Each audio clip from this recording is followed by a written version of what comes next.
I look forward to having a formal signing ceremony for this bipartisan infrastructure soon, but I'm not doing it this weekend because I want people who work so hard to get this done, Democrats and Republicans, to be here when we sign it. But we're looking more forward to having shovels in the ground to begin rebuilding America. And for all of you at home who feel left behind and forgotten in an economy that's changing so rapidly, this bill is for you. The vast majority of the thousands of jobs that will be created don't require a college degree. There'll be jobs in every part of the country: red states, blue states, cities, small towns, rural communities, tribal communities. This is a blue-collar blueprint to rebuild America, and it's long overdue.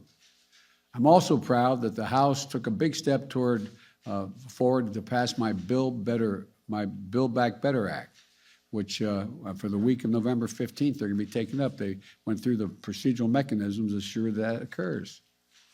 Let me be clear. We will pass this in the House, and we'll pass it in the Senate. The Build Back Better Act will be a once-in-a-generation investment in our people, getting America back to work by reducing the cost of child care and elder care, and getting millions of women back in the job who have to stay home because they cannot afford the child care or the health care for their parents, providing universal pre-K for every 3- and 4-year-old child in America, and increasing their academic achievement potential significantly,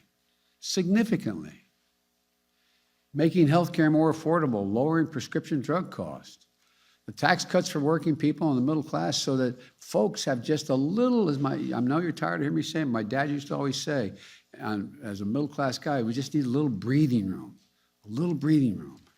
It's going to reduce child poverty in this country, by the way, by 50%. We're already on track to do that with the child tax credit we passed in our last piece of legislation. And this bill is fiscally responsible.